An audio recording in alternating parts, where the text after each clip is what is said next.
Olá, senhoras e senhores. Primeiramente, quero desejar a todos uma ótima tarde e me apresentar. Prazer, eu sou Deus Saturno, mais conhecido como o Senhor do Tempo, Senhor da Disciplina, Senhor da Sabedoria, Senhor do Contrato, da Aliança, Senhor da Fertilidade, certo?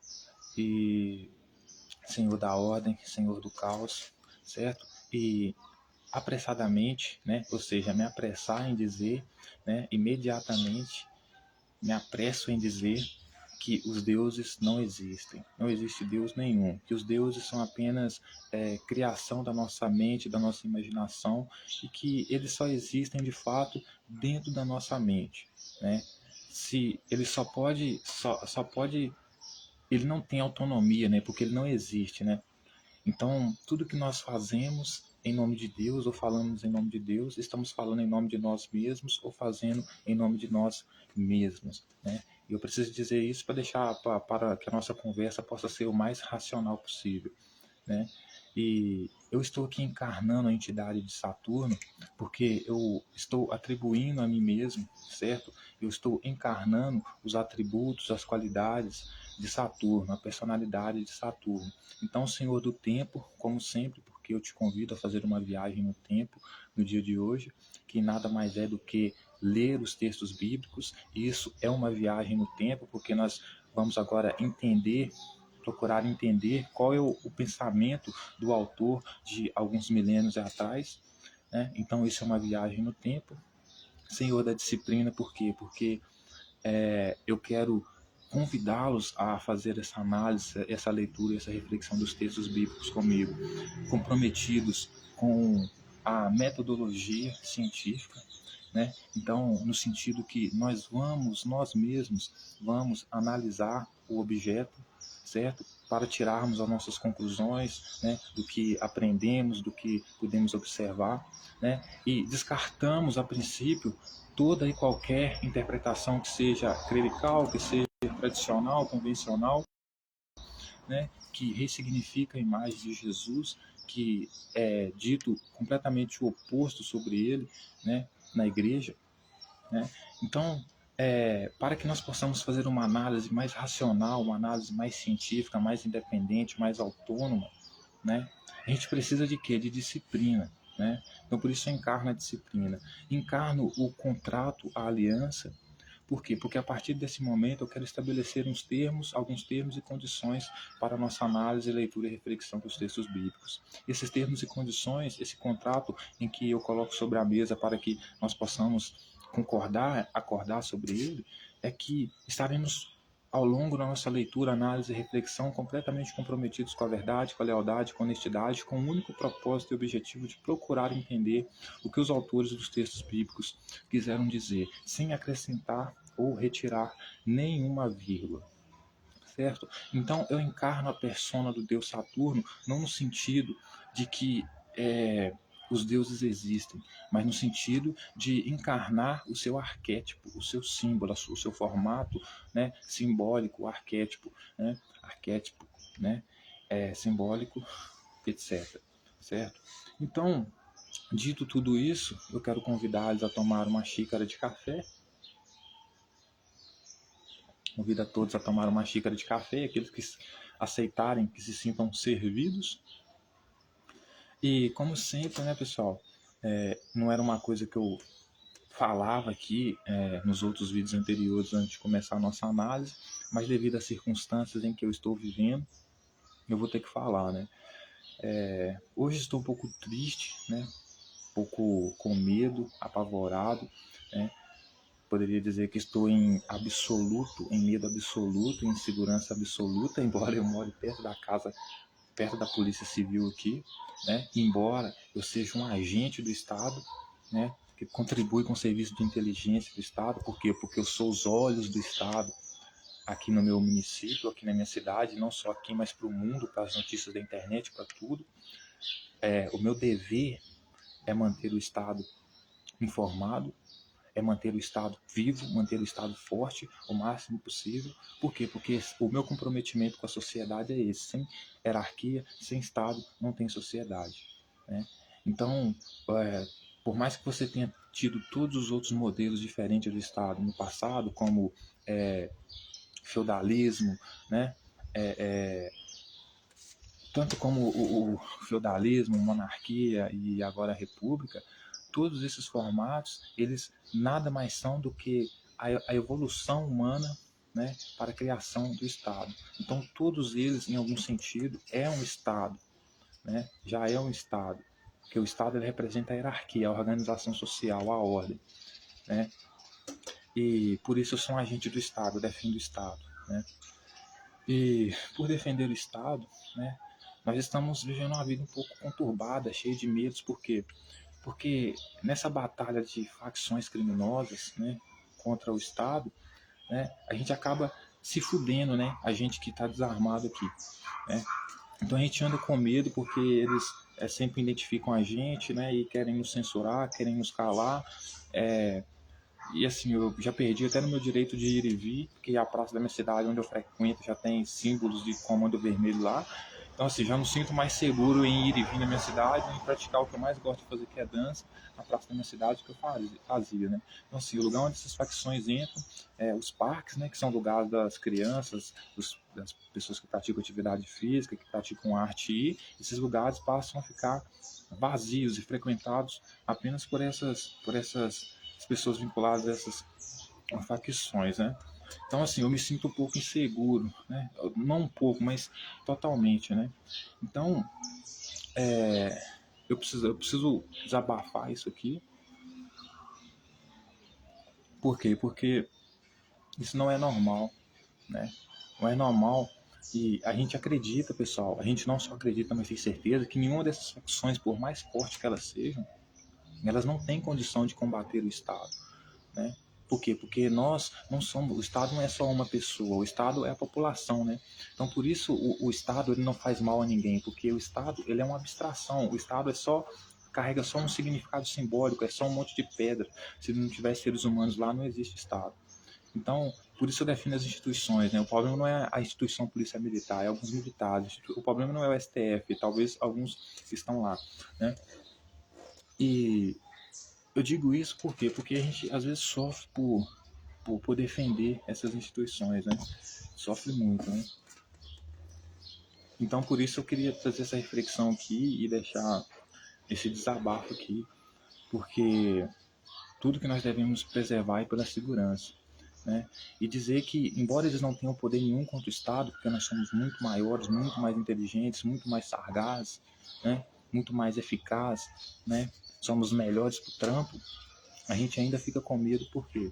Porque, embora eles não descontem no Estado, desconta na população mais humilde, mais pobre, que está mais ali desarmada, né? Então, a gente corre esse risco, né? A gente corre esse risco. E a gente não pode também cair na pilha, né? Na enganação, né? A gente não pode cair também na insensatez e achar que esses traficantes, né? Eles são pessoas boas, né? Que eles são ruins, que eles são pessoas boas. Não pode cair nesse equívoco, né? Porque quem já convive com eles, né? Estuda eles de perto, sabe que eles são piores do que o Estado, né? Porque se você acha que o Estado, o capitalismo é ruim e o Estado é ruim por ser capitalista, você tem que ver eles, né? Como exemplo aqui, eu cito um exemplo do meu irmão cadeirante, por exemplo, né? Sofreu um acidente de trabalho, ficou arrasado da vida, começou a usar droga, muito mais droga, porque estava com as emoções destruídas, né? Que não podia mais andar. E um belo dia, um traficante de pedra, visando apenas o lucro, porque é só isso que eles querem, vendeu pedras de crack pro meu irmão. Meu irmão ficou loucão, ficou fora de si, saiu para a rua se arrastando, porque não anda mais, né? Acabou causando uma ferida na perna dele, né? Que basicamente está destruindo ele aos poucos, né? Então, os traficantes nunca são bons em nenhum sentido, em nenhuma medida, né? Porque o negócio deles é lucro, é só lucrar. Então, se você tiver que vender a sua casa para comprar a porra da droga dele, ele não vai ter compaixão nenhuma em ver você perder a sua casa por uma pena de crack. Então, assim, eu não sou a favor de traficante, né? O que eu sou a favor é que o Estado, como não tem como você acabar com a demanda das drogas, que a sociedade, que é uma das maiores demandas que a sociedade tem, por isso as facções criminosas se apoiam nessa demanda para crescerem, né? Então, mesmo que você acaba com combustível deles adulterado hoje, se você não fazer com que a droga seja distribuída pelo Estado para cada cidadão, você acaba mantendo a base econômica deles de pé, né? Porque eles vão aproveitar a política proibicionista, né? Vai vender produto ilegal, o produto ilegal não tem a Receita Federal não tem acesso, então ele não vai pagar imposto, né? E o dinheiro que era para voltar para o Estado através do imposto vai direto para o caixa dessas facções, fazendo com que elas fiquem mais ricas ainda. Né? Por quê? Porque o negócio deles é só lucro, lucro. Né? Não tem compaixão de ninguém, não. Né? Então, assim, eu, por exemplo, preferia perder dinheiro do que vender drogas a uma pessoa que claramente está destruída emocionalmente, né? Porque a droga não vai melhorar, só vai piorar a situação da pessoa, né? Está com o psicológico abalado. Nunca melhora, na verdade. Então eu quis deixar esse desabafo aqui, certo? E hoje nós vamos voltar a falar dele, né?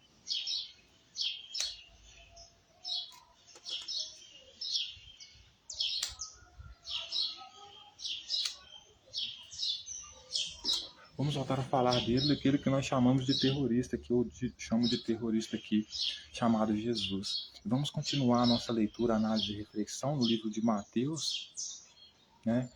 Que é aonde, né, o livro de Mateus, que é aonde desnuda mais Jesus, né? Que é aonde mostra Mateus, o que ele fala de Jesus, é basicamente descrevendo Jesus como terrorista, como uma pessoa ruim, né?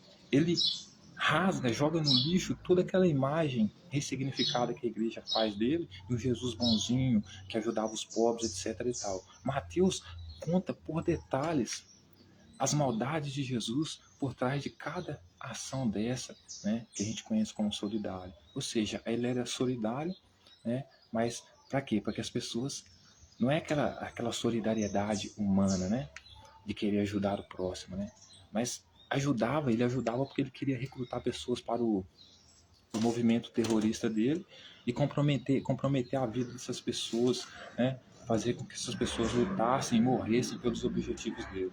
Né? E tudo isso em troca de um prato de comida. Então Jesus é um dos maiores líderes de facção que a gente encontra dentro da Bíblia. Né?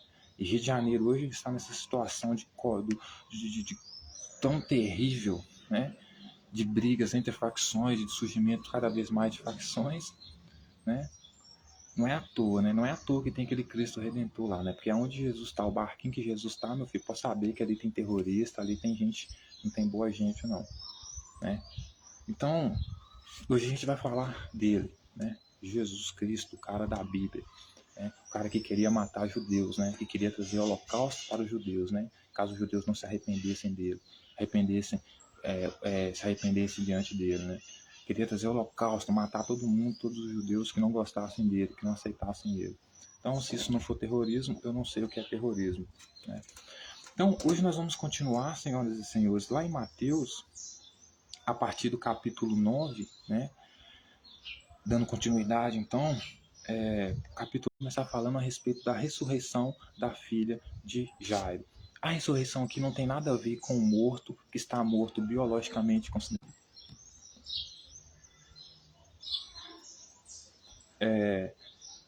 O vídeo parece que deu até uma cortada aqui, gente. Espero que não tenha dado uma cortada aqui, certo? Deixa eu ver se eu estou com a internet aqui ainda. Tô, né? Então, a ressurreição da filha de Jairo não tem nada a ver com a ressurreição biológica de uma pessoa que morre e torna a viver de novo. Né? Uma pessoa que você sabe que os batimentos cardíacos pararam, ou seja, teve uma morte biológica, volta a viver de novo. Né? O próprio texto vai desmentir as narrativas da igreja de que Jesus ressuscitava a pessoa, dizendo que a filha de Jairo não estava morta, ela estava dormindo. E a gente vai ver isso aqui no texto agora, certo? Então, sem mais delongas, vamos direto à nossa análise, leitura e reflexão dos textos bíblicos e, por favor, me acompanhe. Então, Mateus capítulo 9, versículo 23, começa dizendo assim: Tendo Jesus chegado à casa do chefe, vendo os tocadores de flauta e o povo em alvoroço, disse: Retirai-vos, porque não está morta a menina, mas dorme. E retiraram-se dele. Então Jesus chega na casa da filha de Jairo, ele chega lá, o pessoal chama ele para ir lá. Quando ele chega lá, a filha de Jairo está deitada, todo mundo acha que ela está morta. Por quê? Porque estão tocando flautas alto e ela não acorda, ela não levanta, então todo mundo acha que ela está morta. Aí Jesus chega lá e fala para o povo: não, se retirem daqui, por quê? Porque ela não está morta, ela está dormindo. Se ela não estava morta, ela estava dormindo, portanto não teve ressurreição de mortos aqui. Jesus não ressuscitou mortos aqui, certo? Aí o texto vai continuar dizendo: mas afastado o povo, entrou Jesus, tomou a menina pela mão e ela se levantou. Então, ou seja, Jesus não precisou nem colocar a mão na cabeça da menina para fazer aquele ritual ridículo que as pessoas acreditam de ressurreição. Ele apenas pegou a menina pela mão e a menina levantou. Por quê? Porque ela não estava morta, ela estava dormindo. Portanto, não houve ressurreição aqui no sentido biológico, né, da pessoa ter morrido biologicamente, né, ou seja, todos os órgãos terem parado de funcionar e por causa de um milagre ela voltou a viver e os órgãos voltaram a funcionar.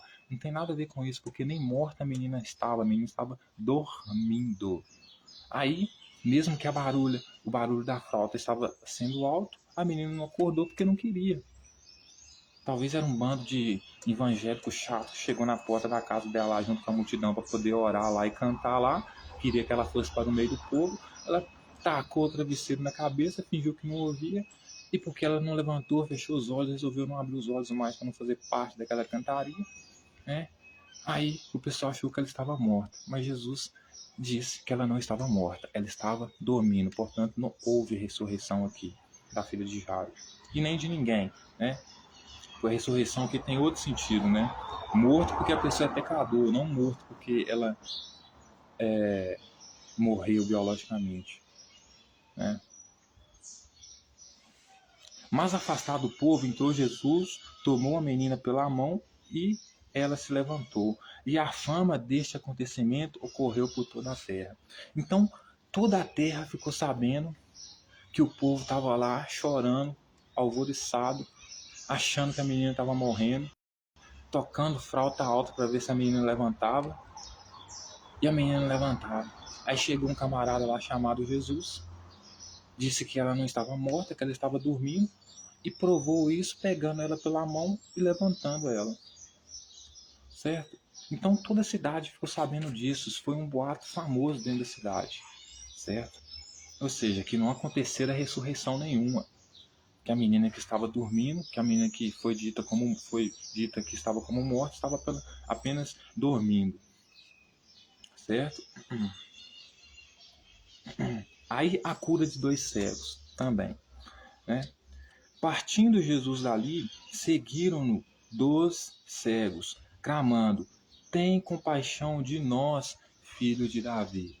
Primeiro, que não tem como uma pessoa cega seguir outra pessoa, por quê? Porque ela não a vê. Ela não enxerga, como que ela vai seguir? Então a cegueira aqui é no sentido, não no sentido biológico de que a pessoa via tudo escuro desde pequeno, não via luz, não via objetos, etc. e tal. A cegueira desses 2 homens aqui é porque Jesus queria que as pessoas enxergassem ele como rei, e tinha pessoas que não queriam enxergar ele como rei, não viam ele como autoridade. Então essas pessoas eram consideradas cegas por ele, mas a partir do momento que elas tinham contato com ele, conversavam com ele, passavam a acreditar nele, ver ele como rei, como líder, então a cegueira dela era curada nesse sentido, ok?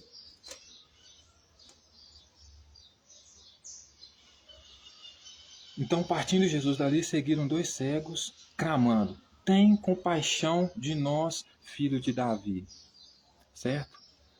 Por isso que Jesus disse, né, lá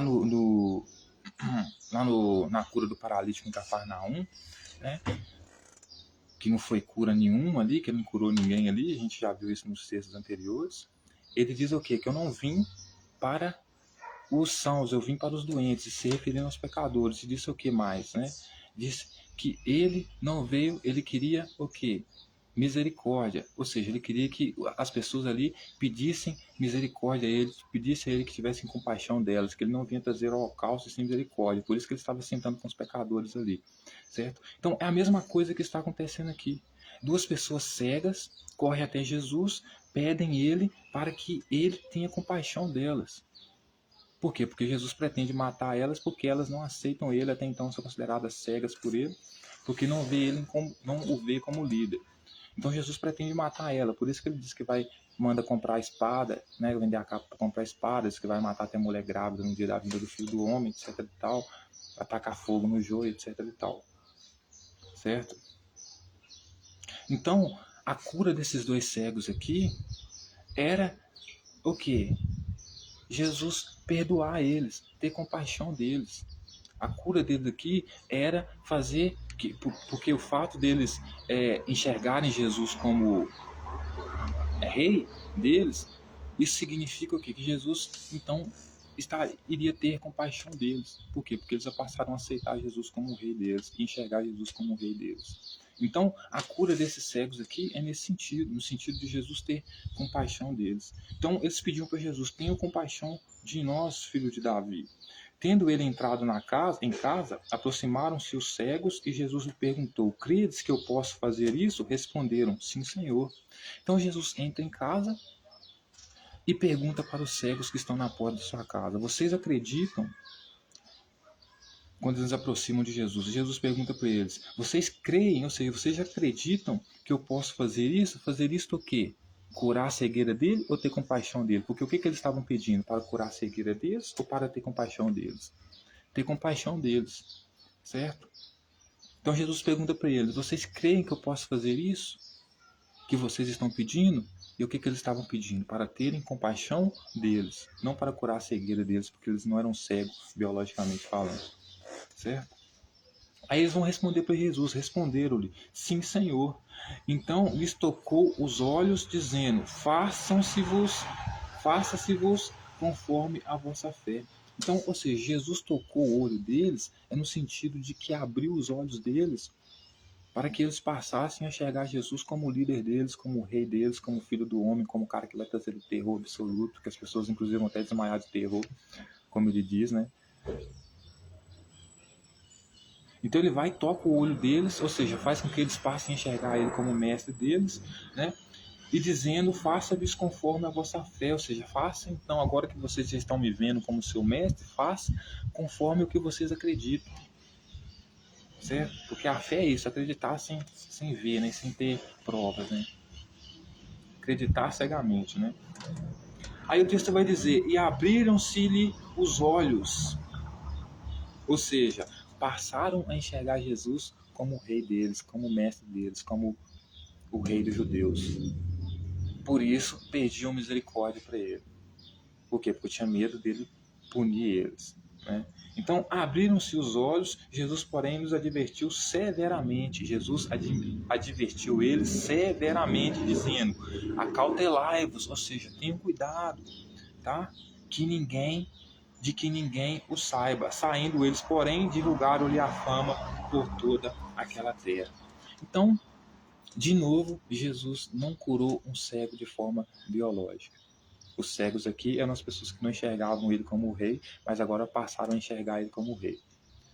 Certo? Então, após Jesus ter perdoado eles e ter tido compaixão deles, digamos assim, Jesus pede para eles, ou seja, adverte eles, né, severamente, ou seja, para que eles não digam nada a respeito do que aconteceu. Por quê? Porque Jesus era um cara que ficava fazendo as coisas escondidas, às sombras, para que ninguém visse, certo?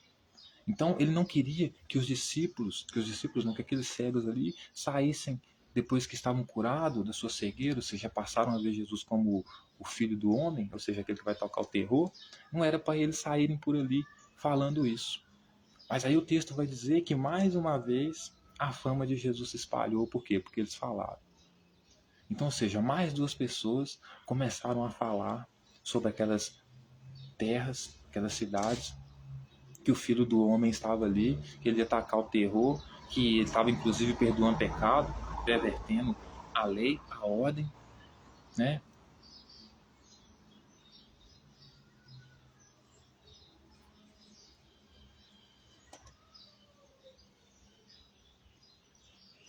Aí a cura de um endemoniado e a blasfêmia dos fariseus.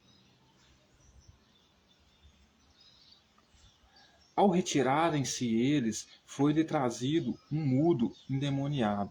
Então, ao se retirarem-se eles, ou seja, quem se retirou? Os cegos, né? E Jesus ainda estava na casa dele. Então aparece a Jesus lá um mudo endemoniado. Endemoniado aqui, porque o demônio aqui, senhoras e senhores, não é um espírito que entra no corpo da pessoa como um Gasparzinho. Tá? O espírito aqui é outras pessoas. Né? Essas outras pessoas aqui, Jesus chama de... Esses demônios que Jesus chama aqui, né? São nada mais, nada menos do que as pessoas que não aceitam ele, que não creem nele, principalmente as autoridades, como os escribas, fariseus, saduceus, certo? Esses são os demônios. Aí o texto vai dizer que esse homem era mudo porque tinha demônios perto dele. Estava possesso desses demônios. Ou seja, era um homem que não confessava que Jesus era o rei dele. Por quê? Porque as autoridades de Jerusalém estavam perto dele. Certo? É basicamente isso. Então, ele não confessava que Jesus era o rei dele. Por isso ele era mudo. Certo? Aí o texto vai dizer, e expelido o demônio, falou o mudo.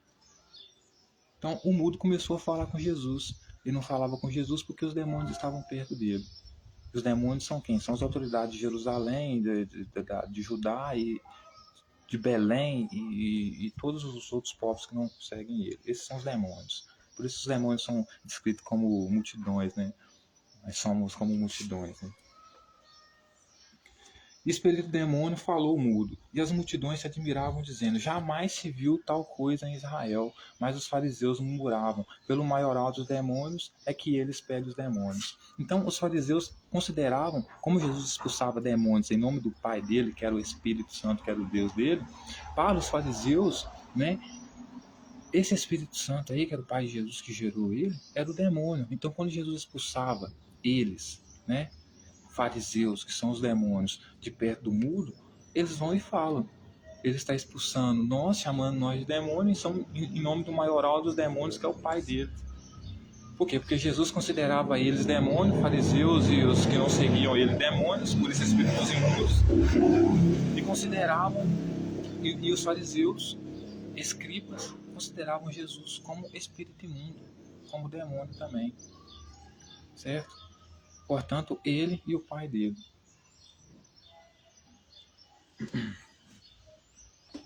Aí o texto vai continuar dizendo, Jesus ia por toda parte fazendo o bem, a seara e os trabalhadores. Essa parte aqui é impactante, senhoras e senhores.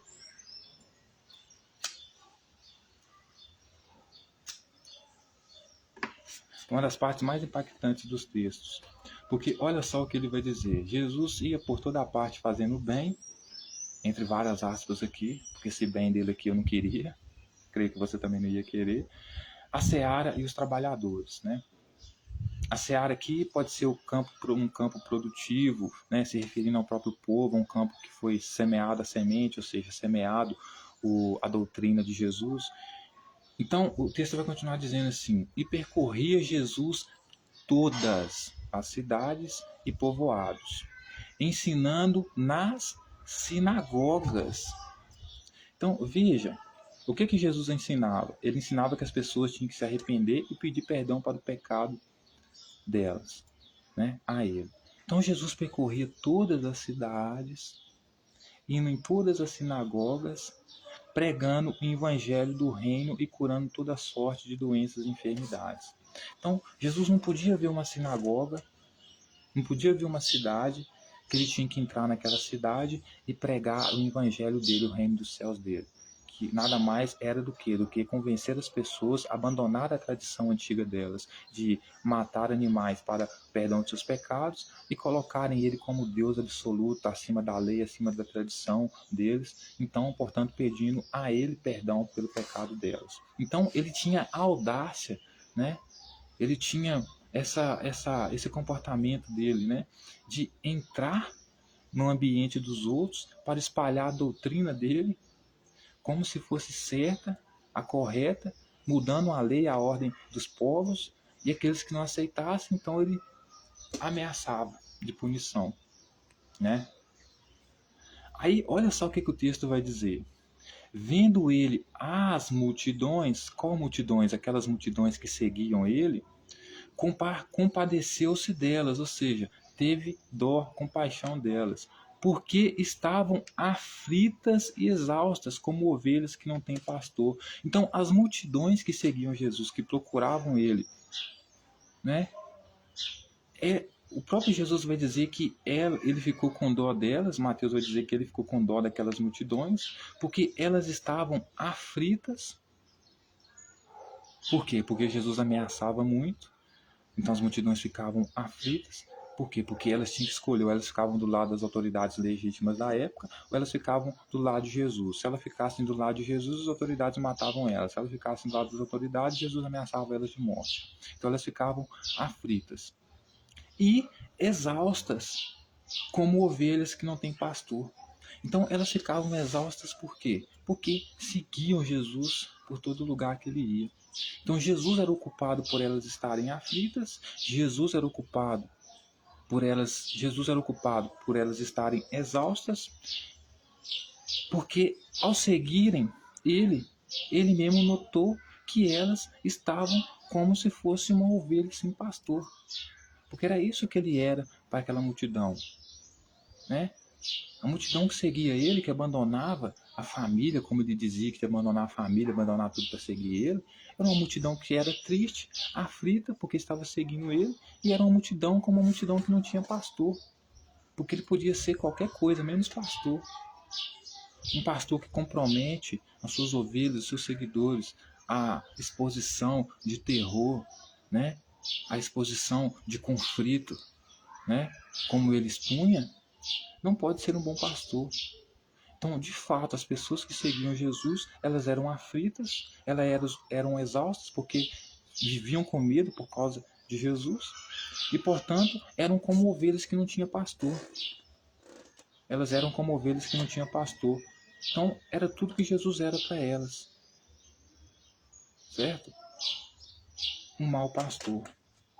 Por quê? Porque ele convencia as pessoas, né, a fazerem jejum para seguir ele, a seguir a doutrina dele, expondo elas a um risco extremo contra as autoridades legítimas. Então, ou seja, essas ovelhas que seguiam ele como ovelhas que não tinham pastor, certo? E você vai entender por quê mais adiante. Então o texto vai continuar dizendo, então se dirigiu aos seus discípulos. Ele vai falar então com os discípulos, e o que ele fala com os discípulos? A seara, na verdade, é grande, mas os trabalhadores são poucos, certo?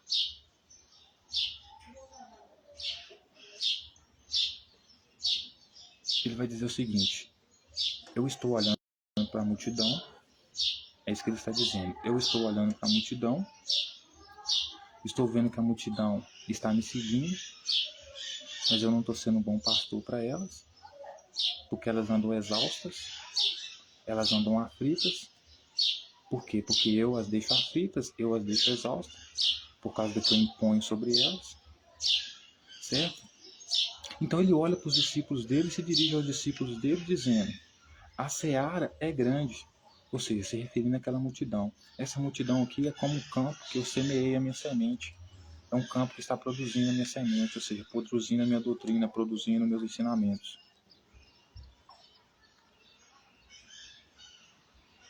Né? A seara, na verdade, é grande, mas os trabalhadores são poucos. Ou seja, ele falando para os discípulos dele. Por quê? Porque os discípulos dele trabalhavam para ele. Então ele vendo que a multidão que seguia ele estava ficando como uma multidão aflita, que estava como uma multidão de ovelhas sem pastor, ele fala, tem muita gente nessa seara, ou seja, tem muita gente nessa multidão aqui, mas os trabalhadores são poucos, ou seja, se referindo a quem? Aos discípulos que seguiam ele. Por quê? Porque ele precisava de mais pastores, ele precisava de mais pessoas como ele, certo? Na verdade é um mau pastor, né? Aí ele vai dizer, rogai, pois, ao Senhor da seara que mande trabalhadores para a sua seara. Então ele fala assim para os discípulos, rogai, né? Rogai, pois, ao Senhor da seara, que quem é o Senhor da seara? Senhor da multidão ali, é ele mesmo, que mande trabalhadores para a seara. Ou seja, que ele está basicamente pedindo, implorem, orem para que o Senhor da seara, ou seja, eu, dono desse povo, dessa seara, né, que mande mais trabalhadores para essa seara. Ou seja, para doutrinar mais o povo, né, etc. Então, como ele precisa escolher mais pessoas para doutrinar aquela população como ele está fazendo, então a gente vai para o capítulo 10, que agora, se no capítulo 9 ele pede para os seus discípulos pedirem a ele, né, que é o Senhor da Seara, para arrumarem mais trabalhadores, então agora ele vai nomear os seus discípulos, os seus escolhidos dentro daquela multidão, como trabalhadores que vão ajudar ele nesse projeto. Ok? Então, a partir do capítulo 10, ele começa dizendo assim: escolha dos 12 apóstolos e seus nomes. Né? Então, tendo chamado os seus 12 discípulos, deu-lhes Jesus autoridade sobre os espíritos imundos para expelir e curar toda a sorte de doenças e extremidades. Então, ou seja, Jesus convida os discípulos dele para agir no meio daquela multidão ali, e expulsar do meio daquela multidão ali todos os espíritos imundos, ou seja, todos aqueles pecadores que não querem aceitar ele, que não querem servir a ele, né, que querem continuar homossexuais, que querem continuar mulheres adúlteras, que querem continuar vivendo suas vidas. E também para curar toda sorte de doença, ou seja, se eles verem algum cego lá, como aquele outro cego lá, né, que a gente viu Jesus curando, que não via Jesus como seu rei e salvador, então para eles que passassem a curar esse cego, o que implica dizer que eles poderiam dar até porretada, né? Porque eu sou considerado cego pelos discípulos de Jesus, por exemplo, porque eu não considero Jesus o meu rei. Talvez a forma deles tentarem me converter, aceitar o Jesus deles como meu rei, é com um bom cacetete, né? Porque muitas dessas conversões acontecem assim, né? Então ele vai dizer o nome dos 12 que ele escolheu. Ora, os nomes dos 12 apóstolos são esses. Primeiro, Simão, por sobrenome Pedro, e André, seu irmão, Tiago, filho de Zebedeu, e João. Marca esse nome aqui, tá? João, seu irmão. Aí vai continuar falando Felipe, Mateus, Tiago, Tadeu, Simão, Zelote, Judas Iscariotes, que foi quem traiu ele, etc. e tal.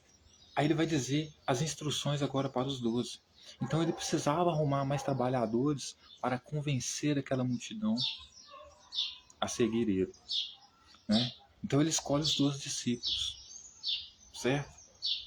Que inclusive ele vai pagar esses discípulos, né? Que inclusive ele vai pedir, quer dizer, para esses discípulos trabalharem de graça, né, nesse projeto, né? Ele vai dizer para os discípulos que eles não devem trabalhar pela comida que perece, sim pela palavra dele, que é a verdade da vida, né? Então, picareta que ele é, né? Vocês vão botar os caras para trabalhar de graça. Por isso que ele gosta de pobre, gosta de humilde, né? Porque é mais fácil de você controlar, né? Talvez até com prato de comida você domina essas pessoas, né? Aí as instruções para os 12. A esses 12 enviou Jesus, dando-lhe as seguintes instruções: não tomeis rumo aos gentios, ou seja, então não vão em direção aos gentios, e nem entreis na cidade dos samaritanos, mas de preferência procurai as ovelhas perdidas da casa de Israel. Então, como ele queria que esses trabalhadores trabalhassem na sua grande seara, ou seja, que era a sua grande multidão que seguia ele, ele vai dizer que no meio daquela multidão ali não era para eles procurarem os samaritanos e nem os gentios, era para eles procurarem apenas as ovelhas perdidas da casa de Israel, porque aqueles que aceitassem ele como rei, esse, no caso, seria então as ovelhas perdidas na casa de Israel, que os discípulos foram enviados como um trabalho, uma missão de recrutar, certo? Aí ele vai dizer: e à medida que seguides, pregai que está próximos o reino do céu. Então, eles deveriam seguir no meio daquela multidão, convertendo as pessoas para o regime de Jesus, para a facção de Jesus, certo? E à medida que eles fossem seguindo, eles tinham que anunciar que o reino dos céus estava vindo. O que significa isso? É basicamente dizer, o pessoal, se arrependa aí, porque o Messias está vindo aí e só ele que pode perdoar os seus pecados, o Cristo lá. Então se arrependa porque ele está trazendo o reino dele, nós vamos governar junto com ele, vamos sentar em 12 tronos junto com eles e vamos julgar, separar o joio do trigo. O joio nós vai queimar vivo, vai tacar fogo, certo? vão passar o fio da espada, certo? Porque ele não veio para trazer paz, ele veio para trazer espada. Isso significa a vinda do reino dos céus. Então, ou seja, convida discípulos, né, para, como é que eu posso dizer, oprimir as pessoas, né? Convencer as pessoas a aceitarem o movimento dele através de quê? De opressão, né? Então, cuidado homossexual, cuidado mulher adulta, que Jesus está vindo aí com espada e vai cortar seu pescoço, hein? A não ser que você se arrependa, mas para isso você tem que se arrepender a ele, se arrepender diante dele, se colocar de joelho diante dele e pedir perdão, porque ele está mudando toda a lei, toda a ordem. Agora você não vai mais matar bicho para ter seu pecado perdoado, né? Agora você vai ter que se ajoelhar a ele, pedir perdão para ele, porque ele se coloca acima da lei quando faz isso, né? Acima da tradição, né? Do povo judeu. Aí ele continua dizendo: curai enfermos, ressuscitai mortos, purificai leprosos. Curar enfermo aqui, como eu disse, é aqueles cegos que não veem Jesus como rei, então voltam a partir dos discípulos oprimirem eles então são curados da sua cegueira, porque passam a aceitar os discípulos como mestre deles e o Jesus também. Ressuscitar os mortos, por quê? Porque Jesus considera que todo povo é morto por causa da tradição, primeiramente de Moisés lá, que por causa de Adão pecou, então todo mundo é condenado à morte, então para Jesus todos eles são mortos, basicamente mortos. Então fazer com que esses mortos ressuscitem significa também fazer com que esses pecadores passem a aceitar Jesus. Isso é a ressurreição, ressuscitar mortos, certo? Purificar leprosos, expedir demônios, ou seja, expulsar as autoridades de Jerusalém, das outras cidades, é isso que quer dizer com expedir demônios. E de graça dê, de graça dá. De graça recebeste, de graça dá. Aí ele vai dizer, olha só, gente, não vos provereis de ouro, nem de prata, nem de cobre nos vossos cintos, nem de alfruge para o caminho, nem de duas túnicas, nem de sandálias, nem de bordão. Em qualquer cidade ou povoado em que entrades, indagai quem neles é digno, e ali ficai até vos retirardes. Então ele vai dizer para os discípulos dele: nessa caminhada que eu estou mandando vocês, não acumulem duas sandálias, não acumulem duas camisas, não acumulem ouro, não acumulem nada disso, certo? Porque vocês estão em missão. E em qualquer cidade, povoado em que vocês entrar, vocês vão indagar se nele, em qualquer cidade ou povoado em que entrardes, indagai, ou seja, perguntem quem nele é digno, e ficai até vos retirardes, né? Então, ou seja, vocês vão entrar em todas as cidades, e vocês vão perguntar quem nessa cidade é digno. Digno de quê? Digno de conviver com Jesus. Ou seja, qual de vocês aqui é digno? Qual de vocês aqui merece o reino dos céus? Certo? Então vocês vão perguntar quem é digno do reino dos céus nas cidades que vocês entrarem, no povoado que vocês entrarem, e vocês vão ficar lá até alguém retirar você de lá. Porque certamente alguém vai mandar eles embora, porque sempre eles são expulsos da cidade, por quê? Porque ninguém aguenta esses seguidores de Jesus. Certo? Por quê? Porque é um movimento de facção, né, mano? Aí ele vai dizer: ao entrardes na casa, saudai. Então cumprimentem as pessoas que estão dentro da casa quando vocês entrarem. Se com efeito a casa for digna, ou seja, se vocês perceberem que a casa me merece, ou seja, que não tem homossexual lá, que não tem mulher adulta lá, venha, se vocês perceberem que a casa for digna, venha sobre ela a vossa paz. Se porém não for, torne para vós outros a vossa paz. Então, o que Jesus está dizendo aqui? O que Mateus está dizendo? Jesus envia os discípulos dele para entrar em todas as cidades, em todas as casas, em todos os povoados e perguntar para esses povos, nas casas desses povos, se tem alguém dentro dessa casa que é digno de Jesus, ou seja, que é digno do reino dos céus. Ou seja, tem alguém aqui que é homossexual? Tem alguém aqui que é mulher adulta? Tem alguma criança que é desobediente aos pais? Se tiver algum, vocês não são dignos. Então, Aí ele vai dizer, se vocês acharem alguém digno lá, ou seja, se acharem algum justo lá, alguém que gosta de matar um homossexual, que gosta de matar a mulher adulta, mulher desobediente, matar as crianças desobedientes, que trata a mulher como objeto, que trata a mulher como inferior, se vocês acharem esse tipo de gente lá, que isso aqui é justo para Jesus, aí vocês vão dar a paz de vocês para eles. Ou seja, vocês não vão fazer nada com eles. Mas se vocês entrarem lá e as pessoas que estiverem lá não forem dignas do reino do céu, não forem dignas do meu reino, né? Ou seja, se eles não forem dignos, vocês vão tomar a paz de vocês para vocês mesmos. Então, ou seja, por isso que ele disse que não veio para trazer a paz, e sim para trazer a espada. Porque o que ele está fazendo para o discípulo dele é isso aqui, ó. Certo? Vocês vão entrar na casa das pessoas e vão perguntar qual delas aceitam seguir a minha facção, aceitam seguir o meu reino. Aqueles que não aceitarem, aqueles que aceitarem, que forem dignos, portanto são dignos, vocês vão dar a paz a eles. Ou seja, nós não vamos entrar lá e cortar eles ao fio da espada, como eu disse que seria no dia da vinda do Filho do Homem. Agora, se vocês entrarem lá e eles não forem dignos, vocês vão se retirar e junto com vocês vão tirar a paz de vocês.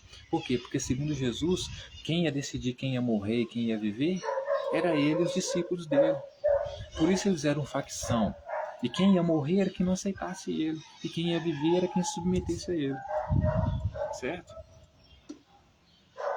Aí ele vai continuar dizendo, se alguém não vos perceber, nem ouvir as vossas palavras, ao sair daquela casa ou daquela cidade, sacudir o pó dos vossos pés. Então, ou seja, se vocês entrarem na casa de alguém, vocês estiverem pregando o reino, se arrependa aí, porque Jesus está vindo para vocês se arrepender diante dele. E essas pessoas não darem ouvido a vocês, e nem as suas palavras, então vocês vão sair daquela casa e vão sacudir o pó do pé de vocês. Ou seja, eu avisei que era melhor para vocês se arrependerem e pedirem perdão para ele. Eu avisei que era melhor vocês receberem a nós. Eu avisei que era melhor vocês aceitarem ele. Mas se vocês não aceitaram, então é como Pilatos, eu lavo minhas mãos. Só que aqui no sentido de sacudir o poeira dos meus pés. Por quê? Porque o plano é eles irem avisando que Jesus está vindo. E logo atrás, Jesus com a tropa dele vinha matando todos aqueles que os discípulos passaram na casa deles e não deixaram a paz deles lá dentro da casa deles. Por quê? Porque esse povo, essa cidade ou essa família não quis aceitar Jesus como o rei deles. Então, portanto, Jesus depois vai vir e vai passar na casa deles e vai matar eles. Por isso que ele diz que aqueles que estiverem dois dentro de uma casa, no dia da vinda do Filho do Homem, um será levado ao cativeiro e o outro ficará. Por quê? Porque aquele que não aceitarem os discípulos dele, não aceitarem ele, ele vai passar o fio da espada, ele vai matar. Porque esse é o Jesus, ele é terrorista, ele é faccionado, né? Líder de uma facção criminosa. Não líder por quê? Porque o Espírito Santo ainda está acima dele, mas um grande líder, né? Aí ele continua dizendo, porque em verdade vos digo que menos rigor haverá para Sodoma e Gomorra no dia do juízo do que para aquela cidade. Então, Sodoma e Gomorra, ela foi queimada viva por causa do pecado dela. Jesus está dizendo que na cidade onde seus discípulos entrarem, para converterem as pessoas a seguirem ele, e essas pessoas não quiserem, os discípulos devem tirar a paz dessas pessoas. Por quê? Porque o que virá sobre elas, virá mais rigor para elas do que o rigor que foi para Sodoma e Gomorra no dia do juízo final naquela cidade. Então, ou seja, no dia da vinda do Filho do Homem, que é o dia do juízo final, ainda na época de Jesus, que ele ameaçava matar aquelas pessoas, quando ele entrasse dentro da casa delas, dentro da cidade delas, ele iria ter menos rigor, né, com Sodoma e Gomorra. Ou seja, Sodoma e Gomorra, ainda, mesmo tendo sido morrido toda queimada, ainda ia ter saído mais bem, ia ter tido menos rigor com ela do que o que ele iria fazer com aquela cidade. Então, se aquelas pessoas de Sodoma e Gomorra morreram queimadas vivas, e para essa cidade que negou Jesus e os seus discípulos ia ter mais rigor, calcule o mal então aí para você ver quão maldoso ele é, né?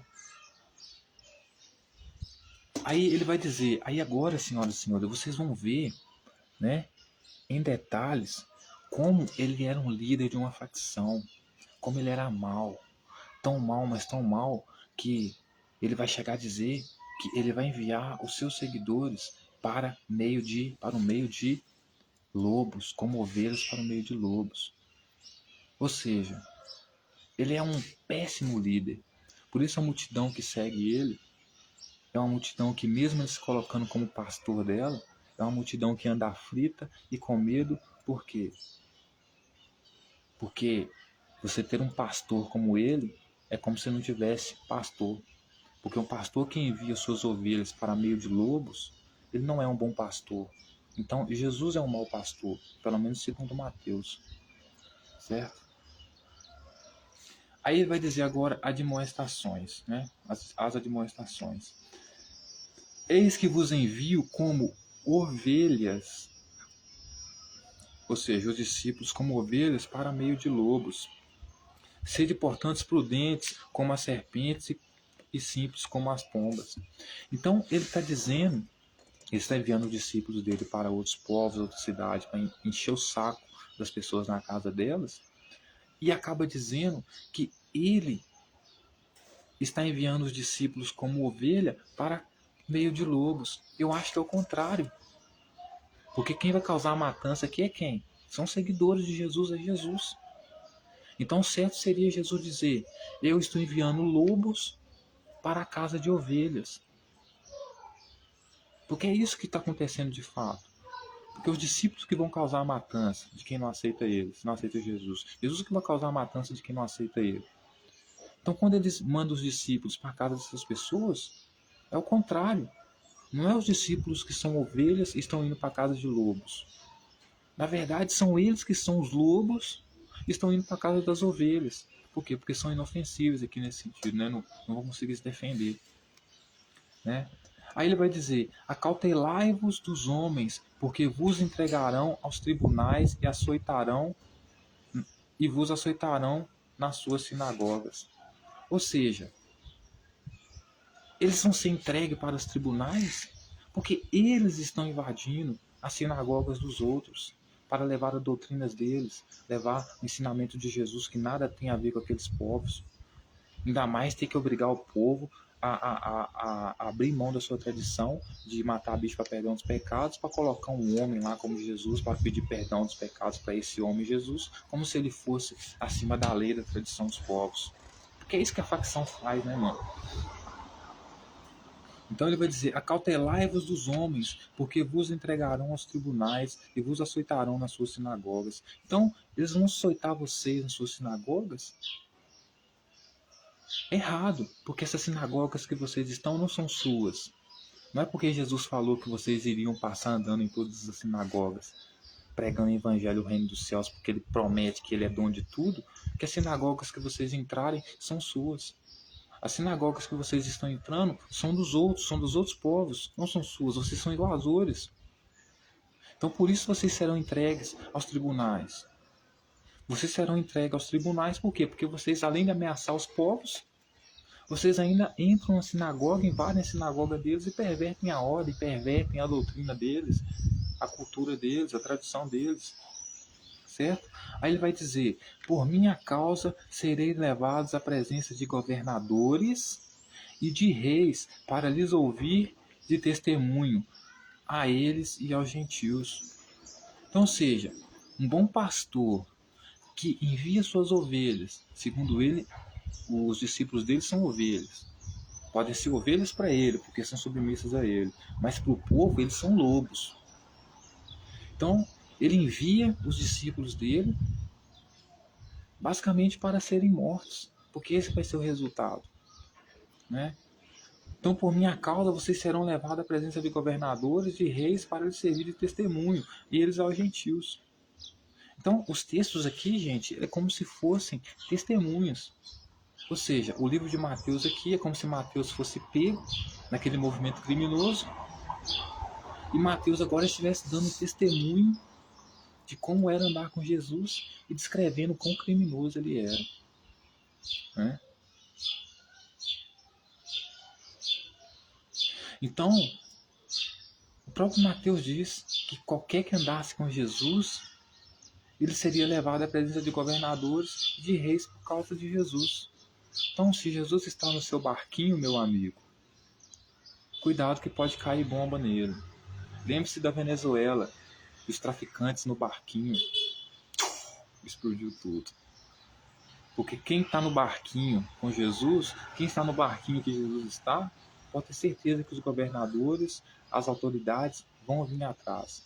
Porque de fato, Jesus é líder de uma facção criminosa. Aí ele vai dizer: e quando vos entregares, não cuideis como ou o que haver de falar, porque naquela hora vos será concedido o que haver de dizer.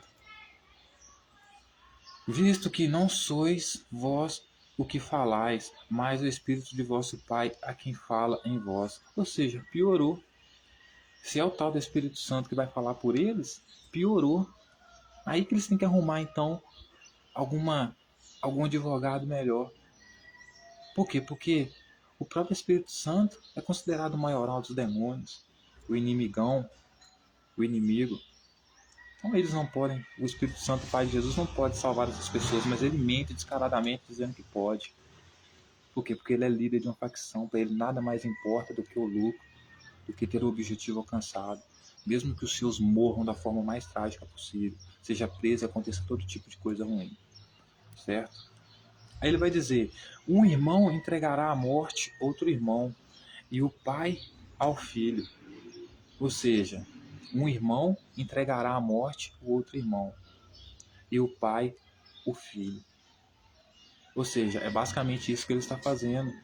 Porque se por um lado ele considera os seus discípulos como filhos, né?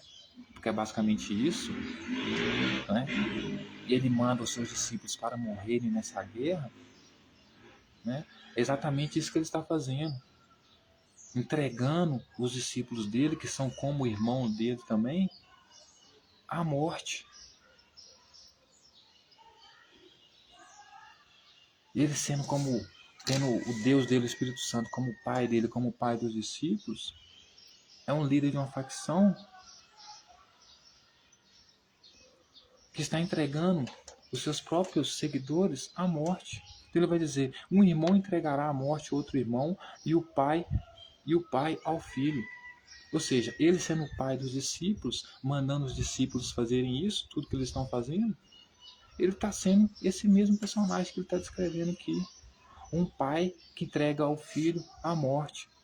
Ele vai dizer: filhos haverão que se levantarão contra os progenitores e os matarão. Então, ou seja, todo filho mais velho vai morrer. Por quê? Porque por causa de quem? Por causa de Jesus. Porque o trauma vai ser espalhado. Porque Jesus é o primogênito. E como eles querem matar Jesus, porque Jesus é o primogênito, toda pessoa que nascer primogênita, eles vão achar que é igual a Jesus. Então Jesus não traz mal só para si mesmo, como para os que seguem, são da primogenitura dos judeus, que todo filho que nasce primeiro tem que ser entregue às autoridades judaicas para ser um sacerdote. Certo? Mas a diferença de Jesus é que ele nasce dentro dessa tradição e perverte essa tradição completamente. Por isso agora vai contra os sacerdotes. Por isso agora vai contra as autoridades. Aí ele vai dizer: serei odiados por todos por causa do meu nome. Aquele, porém, que perseverar até o fim, esse será salvo. Então ele vai dizer: vocês serão odiados. Todos. Vocês serão odiados por todos por causa do meu nome. Aquele, porém, que preservar até o fim, esse será salvo. Todos os discípulos preservaram até o fim. Perseveraram até o fim. E todos eles foram mortos. Nenhum deles foram salvos. Jesus não conseguiu salvar ninguém. Mentiu, ludibriou, enganou os seus discípulos. Quando, porém, vos perseguirem numa cidade, fugi para a outra, porque em verdade vos digo que não acabarei de percorrer a cidade de Israel até que venha o Filho do Homem. Então, a vinda do Filho do Homem, senhoras e senhores, seria o dia em que as pessoas desmaiariam de terror. seria o dia em que tanto crianças grávidas, mulheres grávidas, como mulheres que estavam amamentando, seriam mortas. Jesus desceria elas ao fio da espada. Desceria a elas o fio da espada. As mataria. Então ele está dizendo para os discípulos dele, é para os discípulos dele passarem por todas as cidades, anunciando o reino dele, anunciando a vinda dele, dizendo que para todas as pessoas se arrependerem a ele, porque se não se arrependerem a ele, eles, discípulos, não iria trazer paz sobre essas pessoas. Então se ele não vem trazer paz, ele vem trazer o que? Espada sobre as pessoas que não aceitarem ele. E diz para os discípulos que todos serão presos e mortos por causa dele, mas aquele que perseverar será salvo. Mas nenhum que perseverou foi salvo. Foi todos mortos e presos. Certo? Porque segundo ele, antes deles acabarem, né? Segundo ele, eles devem fugir de cidade para cidade, ou seja, coisa que criminoso faz, porque rouba, mata, engana numa cidade e depois vai para outra. Veja o caso do líder do Comando Vermelho, né? Saiu do Rio de Janeiro, fugiu de lá, se duvidar deve estar aqui em Minas, né? Então, Jesus diz para eles que, em verdade vos digo que não acabarei de percorrer a cidade de Israel até que venha o Filho do Homem. Então, ou seja, mais um texto dizendo que a vinda do Filho do Homem era para os tempos de Jesus. Estava tão próximo, era tanto para aquele tempo dele, que os discípulos não teriam tempo de terminar de percorrer todo Israel antes que ele viesse, invadindo as casas das pessoas, pegando as pessoas como refém, levando para cativeiro e as matando. Né? Aí ele vai falar agora sobre os estímulos, né? Os discípulos não estão acima do seu mestre, nem o servo acima do seu senhor. Basta ao discípulo ser como seu mestre, e ao servo como seu senhor. Se chamarem Beelzebul, dono da casa, quanto mais os seus domésticos. Então, Jesus, quando ele vai dar estímulo para os discípulos dele, porque mandar umas pessoas para uma missão dessa, você precisa estimular elas. O estímulo dele é que os discípulos, segundo ele, o discípulo não deve estar acima do seu mestre, e nem o servo acima do seu senhor. Então, ou seja, os discípulos são servos de Jesus, eles não podem estar acima de Jesus, porque Jesus é Senhor deles. Os discípulos são... Jesus é mestre de Jesus, então os discípulos não podem estar acima de Jesus, porque Jesus é mestre deles. Aí ele vai dizer que basta ao discípulo ser como seu mestre e o servo como seu senhor. Então, se Jesus uma vez disse que veio trazer a espada, que não veio trazer a paz, que veio trazer a espada, veio causar divisão entre pai e filho, etc. e tal, né? Veio dizer que aqueles que amassem, que estivessem no movimento deveriam abandonar suas famílias para seguir ele, porque ele não aceitava ninguém que amasse mais os pais do que a ele, os próprios pais do que a ele, né? Ele disse que vinha trazer dias de terror, que as pessoas desmaiariam de terror nessa tal vinda do Filho do Homem aqui. Então ele queria que os discípulos dele fossem como eles, terroristas, assassinos, criminosos, né? Porque segundo ele, se chamarem Beelzebul, o dono da casa, e aqui eles chamaram Jesus de Beelzebul, porque Beelzebul para ele significa algo ruim, significa inimigo, ele vai dizer, quanto mais os meus domésticos, porque ele chama o quê? Os discípulos dele aqui, de domésticos, doutrinados, domesticados, não tem vida própria, não tem autonomia. Então, é como se eu estivesse dizendo assim, vocês têm que ser como o mestre de vocês. E se gente de fora fala que eu sou um demônio, vocês também, por sua vez, têm que ser demônios como eu. Então, quanto mais vocês, se eu sou considerado demônio por eles, ou seja, um ser mau e ruim por eles, quanto mais vocês que são domésticos, que são domesticados por mim, tem que ser 3 vezes pior. Né? Aí ele vai dizer, portanto, não temais, pois nada há encoberto que não venha a ser revelado, nem oculto que não venha a ser conhecido. Então, ele sabe, né, que as coisas vão ser descobertas, porque ele diz para os discípulos dele agirem em segredo. Veja que na questão da cura lá, da picaretagem dele lá, ele fala para ninguém falar nada, né? ficar caladinho. Mas como ele sabe que a fama se espalhou, de picaretagem, que ele é picareta, que ele é filho da mãe, então ele diz para os discípulos dele que os discípulos dele não devem temer, porque não há nada que não venha a ser revelado, certo? Então, o que ele disse para os discípulos dele, que sairia matando as pessoas, trazendo o dia do reino dos céus e lá da vinda do Filho do Homem lá, que mataria até mulher grávida, né? Que separaria o joio do trigo, e aqueles que considerassem joio pecador, que não se arrependesse a ele ia queimar vivo, tacar fogo, né? Então ele disse para os discípulos dele não ter medo, porque tudo isso seria descoberto. Por quê? Porque fazia essas coisas com os discípulos dele às escondidas, né? Aí ele vai dizer: o que vos digo às escuras, dizei-o à plena luz, e o que vos digo ao ouvido, proclamai nos eirados, né? Então, ou seja, os discípulos, o que Jesus dizia para eles escondido, ou seja, que vinha trazer terror, o dia da vinda do Filho do Homem, que até mulheres grávidas, ai das mulheres grávidas que estivessem grávidas naquele dia, porque seriam passadas ao fio da espada, né? Ai daqueles que estivessem em casa, porque seriam levados a cativeiro. Então, tudo isso que ele diz para os discípulos à escura, ele está dizendo para os discípulos agora saírem basicamente gritando sobre as cidades.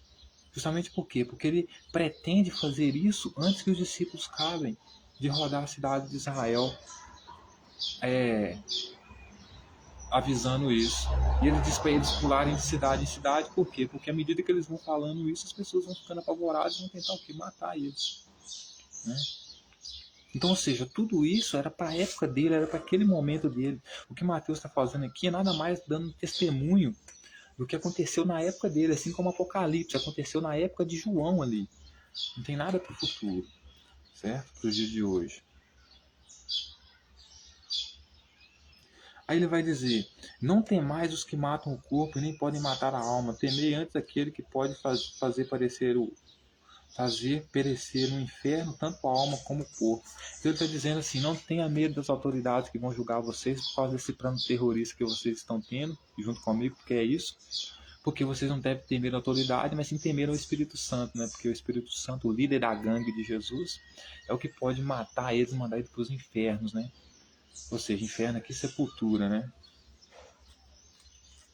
Aí ele vai dizer: não se vendem dois pardais por um asse, e nenhum deles cairá em terra sem consentimento de vosso Pai.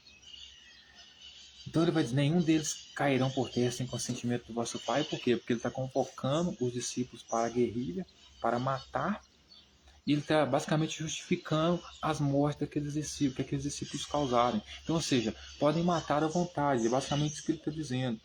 Porque nenhum daqueles que cair em terra vão cair sem consentimento do vosso Pai. Então, ou seja, eu estou mandando vocês matar, podem matar. Porque nenhum daqueles que vocês matarem, ou seja, que cair em terra, né, vai cair sem consentimento do vosso Pai. Ou seja, eu, sendo vosso Pai, tenho o consentimento do que eu mandei vocês fazerem. Então façam, matam, eu não vou punir vocês, nem eu, nem o Espírito Santo, que também é o vosso Pai. Né? Aí ele vai continuar dizendo assim: não temais, pois bem mais vale, não temais, pois bem mais valeis vós do que muitos pardais. Pardais aqui são as autoridades do templo, sabe? Porque eles são vistos como as aves do céu. Já falei aqui que o céu aqui são as instituições de poder judaico. Então vai desde palácio até templo, né? Na visão política, né? Vai ter a visão religiosa, que eles vão achar que é a cúpula, né, de ferro que tem por cima da terra, etc. e tal, né?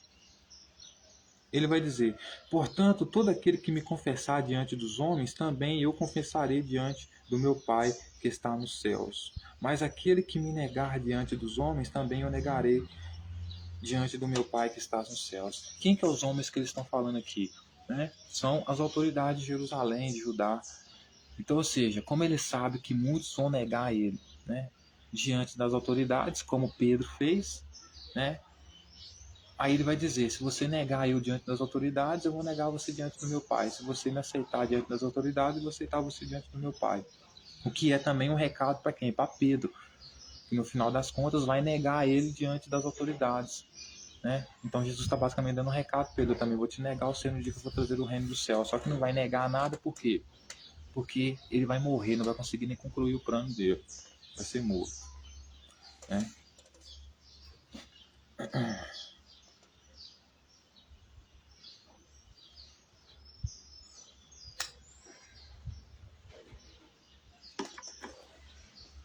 Então, ele começa dizendo assim, né, as dificuldades. Não pensei que vim trazer paz à terra, não vim trazer paz, mas a espada.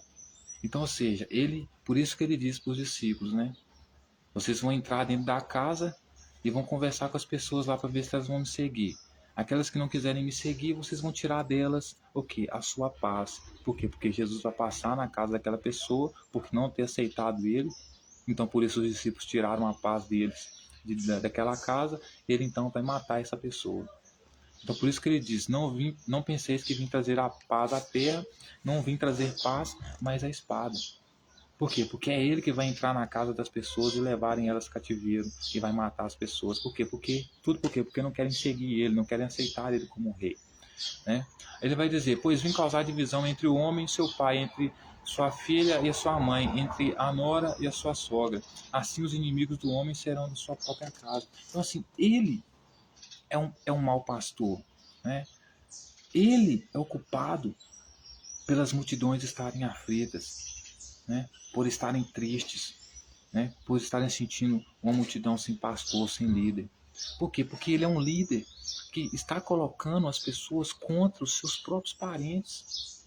Então, imagine você, mãe, que vê o seu filho se infiltrar, entrar numa facção criminosa e pede para ele sair, e essa facção criminosa faz uma lavagem na cabeça do seu filho a ponto dele matar você porque você pediu ele para sair dessa facção.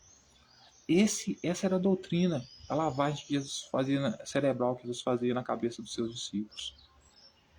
A ponto dos inimigos dos seus discípulos e daquela multidão que seguia ele serem os da própria casa deles.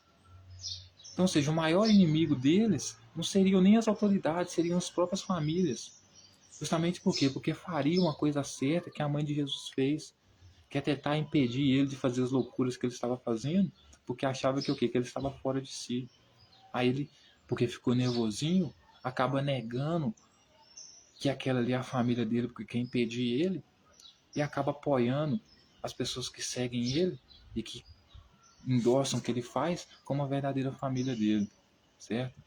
E aí ele vai dizer: quem ama o pai ou a mãe mais do que a mim não é digno de mim. Quem ama mais seu filho ou sua filha mais do que a mim não é digno de mim. Quem toma sua cruz e vem após mim não é digno de mim. Quem acha sua vida, perdá-la-á. E quem todavia perde a vida por minha causa, achá-la-á. Então, ele é um péssimo líder, porque o único resultado que ele traz, certo? O único benefício que ele traz é você perder a vida pelo movimento dele. Porque você só vai agradar a ele se você deixar tudo que tem a sua família para lutar pelos objetivos dele. Certo? Se você perder a sua vida por causa dele. Ele vai falar sobre a recompensa agora, as recompensas. Quem vos recebe, a mim recebe. E quem me recebe, recebe aquele que me enviou. Quem recebe um profeta no caráter de profeta, receberá um galardão de profeta. Então, se você receber um profeta como profeta, você vai receber recompensa de profeta. Certo? Quem recebe um justo no caráter de justo, receberá o galardão de justo. E quem der de beber água, ainda que seja... E quem der a beber, ainda que seja copo de água fria a um desses pequeninos, por ser meu discípulo, em verdade vos digo que de modo algum perderá o seu galardão, ou seja, perderá a sua recompensa. Então, veja que a recompensa de Jesus é: a quem der a beber, ainda que seja um copo de água fria a um desses pequeninos. Então, os pequeninos que ele estava se referindo não eram todos os pobres, eram seus discípulos.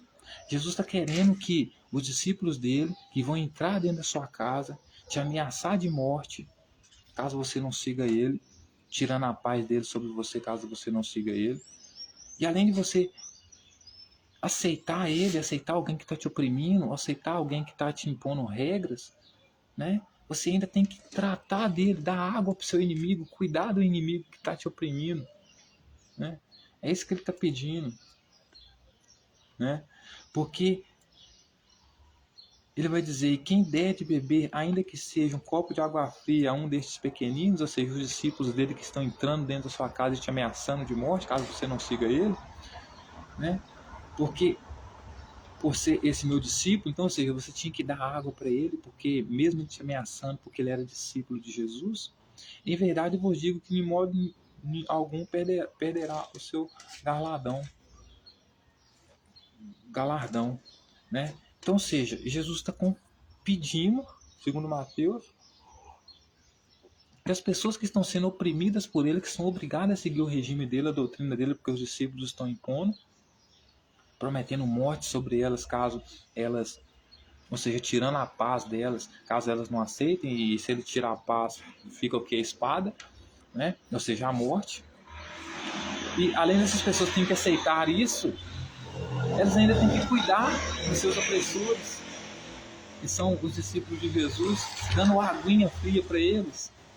É que nem você pedir para mim dar água geladinha para um líder da facção do Comando Vermelho, que hoje infiltra-se dentro da política e cria leis proibicionistas para que eu não tenha acesso ao meu medicamento, à minha cannabis, por exemplo, pelo Estado, pelas instituições estatais, e fique dependente desses traficantes.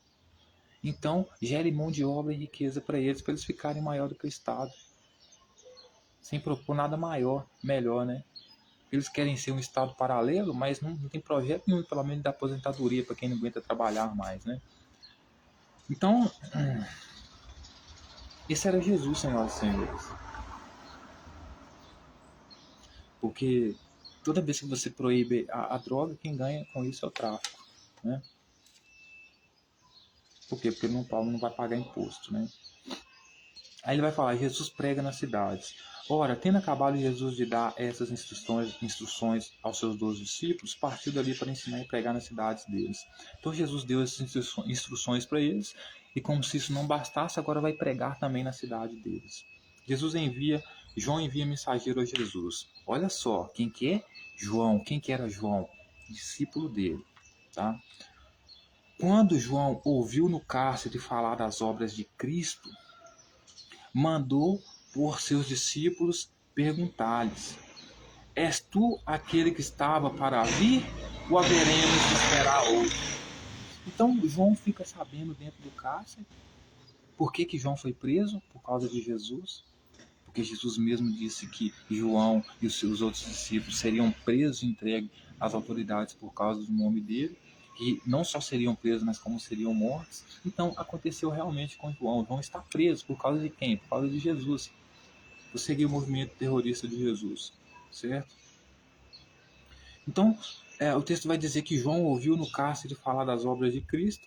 Então ouviu falar no cárcere lá que Jesus estava falando que ia tocar o terror, que ia trazer o reino dos céus, né, por meio dos discípulos que estavam fazendo esse anúncio para ele, né, que aqueles que não aceitassem Jesus seriam levados a cativeiro por ele, né, seriam mortos ao fio da espada, né, que ele ia derrubar as autoridades, etc e tal, ia tocar o terror, ia tocar fogo nos pecadores que não seguiam ele, porque seriam considerados joios no dia que ele fosse peneirar, né, que seria esse dia aqui do Filho do Homem, ou seja, seria o dia da vinda da vingança dele, porque ele veio trazer vingança, né?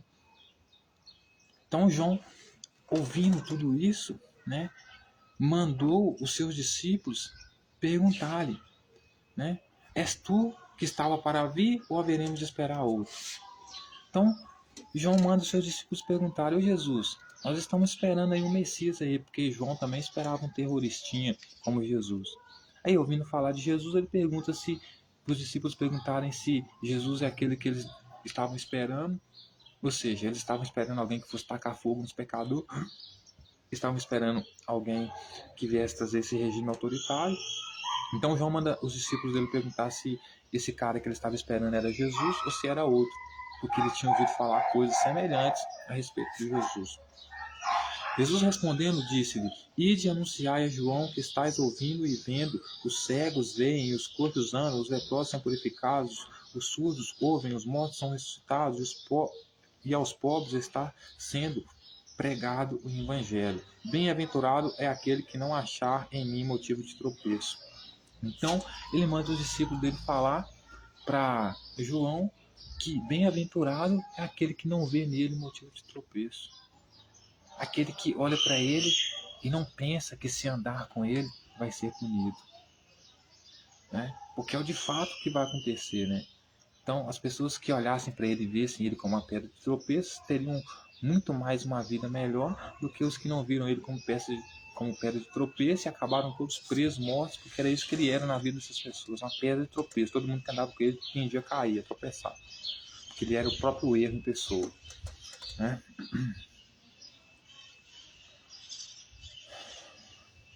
Então Jesus dá testemunha a João. Então, partindo eles, passou Jesus a dizer ao povo a respeito de João, que saíste a ver no deserto, um caniço agitado pelo vento.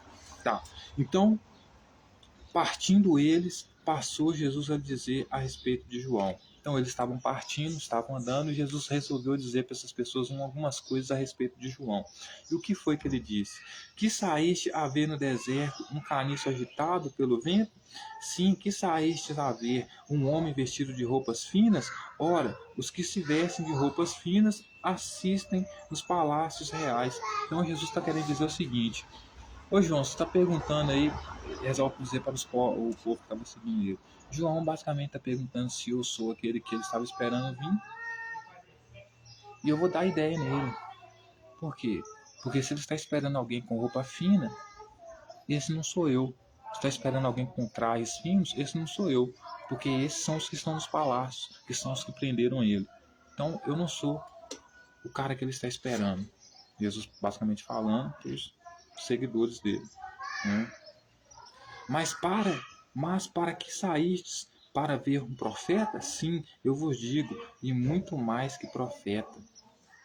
Então, ou seja, ele está falando o seguinte: se João resolveu sair para ver se eu era profeta, eu vou afirmar para ele que eu sou muito mais do que profeta, né? Muito mais, né? Porque, aliás, você não viu que os profetas não assassinavam ou não planejavam assassinato como Jesus estava planejando, né? E este é e quem está escrito: eis aí, eu envio diante da tua face o meu mensageiro, o qual preparará o teu caminho diante de ti. Em verdade vos digo, entre os nascidos de mulher, ninguém pareceu maior do que João Batista, mas o menor no reino dos céus é maior do que ele. Então, Jesus basicamente está desfazendo de João, né? Porque ele está dizendo: antes de mim não tinha ninguém que era maior do que João Batista. Mas agora que eu estou aqui, o menor no reino dos céus, ou seja, se referindo aos discípulos, são maiores do que João. Então, ou seja, João era bom para Jesus enquanto estava solto. Mas depois que vai preso por causa dele, pergunta se ele é o cara mesmo que vai salvar ele, porque Jesus promete. O que está acontecendo com João é que João está preso, mesmo seguindo Jesus. Ou seja, não estava em nada de bom. Então, Jesus manda esculacho para ele. Em verdade vos digo, entre os nascidos da mulher, ninguém pareceu maior do que João Batista. Mas o menor no reino dos céus é maior do que ele, né? Ou seja, desfaz de João Batista, né? Qualquer um dos discípulos, basicamente dizendo, qualquer um dos discípulos que estão comigo aqui é maior do que você. Aí ele vai dizer: desde os dias de João até agora, no reino dos céus é tomado por esforço, e os que se esforçam se apoderam dele. Porque todos os profetas e a lei profetizaram até João. E se o quereis reconhecer, ele mesmo é Elias, que estava para vir. Então, basicamente está falando: se você quer me conhecer, eu sou basicamente o Elias que você acredita aí que estava por vir. Quem tem ouvidos para ouvir, ouça, mas a quem hei de comparar esta geração, semelhante a meninos que, sentados nas praças, gritam aos companheiros: Nós, vós, tocamos flautas e não dançardes, entoamos lamentações e não pranteardes. Pois veio João, que não comia nem bebia, e dizem, tem demônio. E veio o Filho do Homem, com que e bebe, e dizem, eis aí um glutão e bebedor de vinho, amigo de publicanos e pecadores, mas a sabedoria é justificada por suas obras. Então, ou seja, ele está basicamente falando para João que ele é o líder que João estava esperando. Porque, embora eles achassem que ele comia com pecador e fosse beberrão, alguma coisa nesse sentido, ele pelo menos deixava claro, né, a sabedoria dele, que era justificada pelas suas obras. Então, ou seja, eles sabiam que Jesus era o que estava por vir, porque mesmo ele sentando com pecadores, ele fez questão de dizer que ele estava sentando com pecadores não porque ele gostava de pecadores, mas sim porque queria convidar aquelas pessoas ao arrependimento. Porque o que ele veio trazer era holocausto, mas ele queria dar uma chance para aquelas pessoas se arrependerem e pedirem perdão dos seus pecados para ele. Certo? Então, ou seja, respondendo a João, sim, eu sou aquele que está por vir. Tanto que as pessoas que me viram até agora, né, conhecem a minha sabedoria porque elas são justificadas pela minha obra. Então, as obras que eu faço mostram que eu sei o que eu estou fazendo. Então, se eu sento com o pecador e digo que eu estou sentando com o pecador para perdoar o pecado deles, eu sei o que eu estou fazendo. Por quê? Porque eu sou aquele que estava por vir.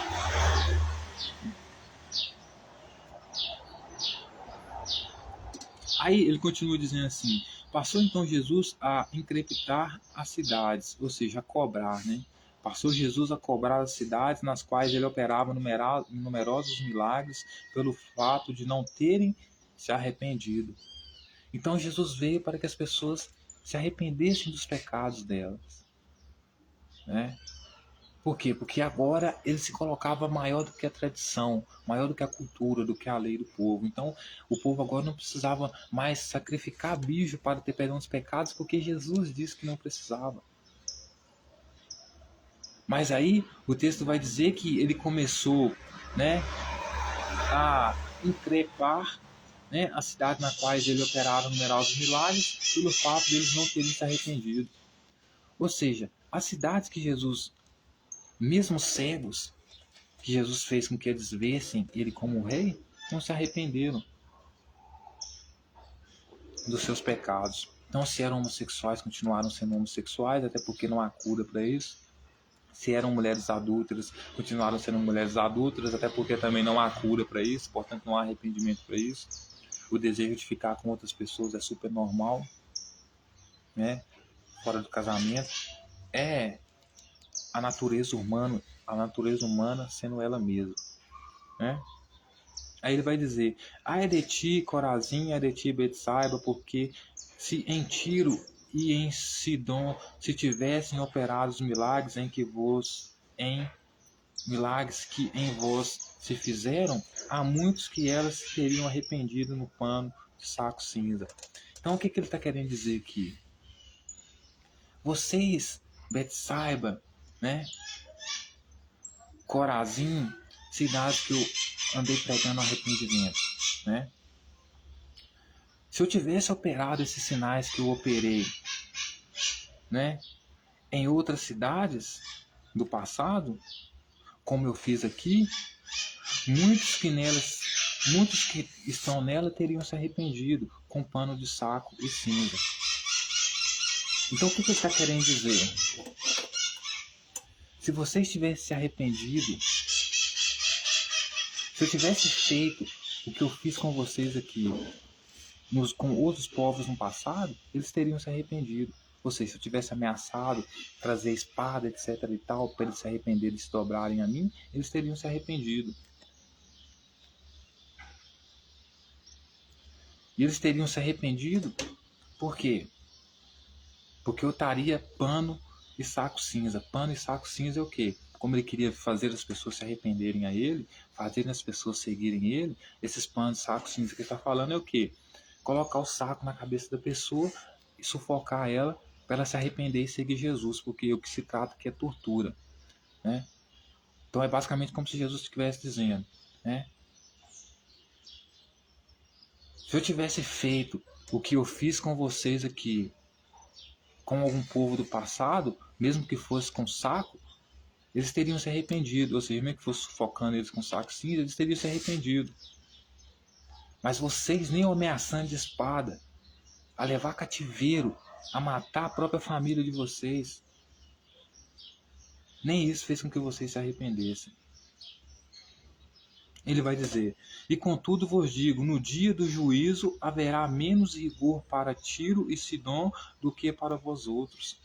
Então ele continua ameaçando as cidades que não aceitaram, que não se arrependeram, que não se ajoelharam, ficaram de quatro para ele, que para essas cidades haverá ainda mais rigor do que para as outras nações que foram punidas, né, pelas mesmas facções que queriam impor o que Jesus estava impondo ali através da força, né? Aí ele vai dizer agora: tu, Cafarnaum,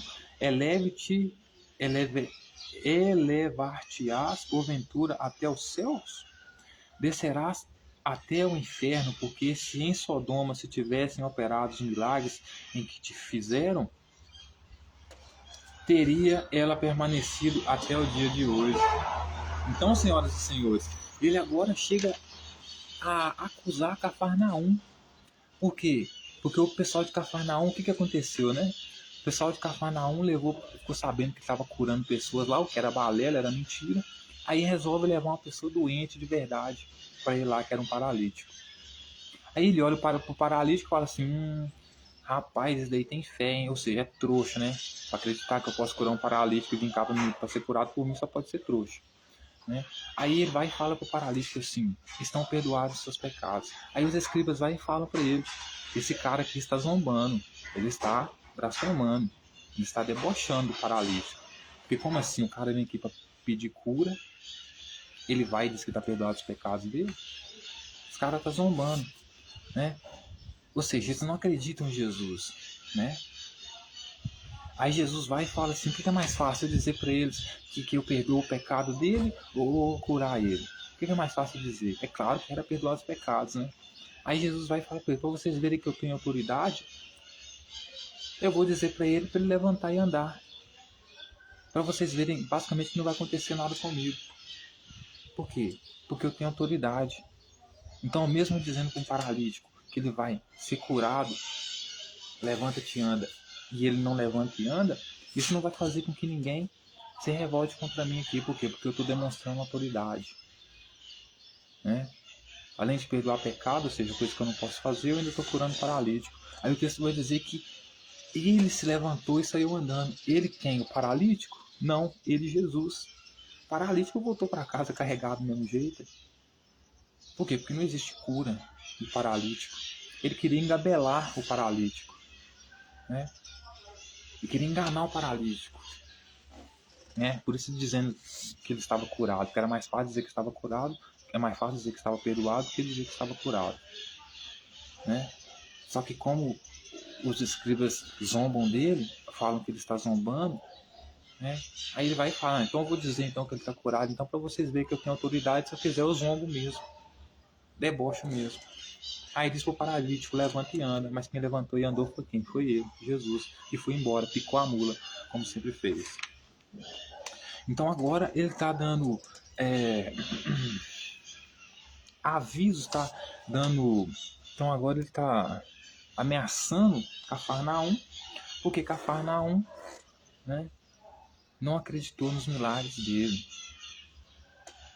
né? Então digo-vos, porém, com menos rigor haverá no dia do juízo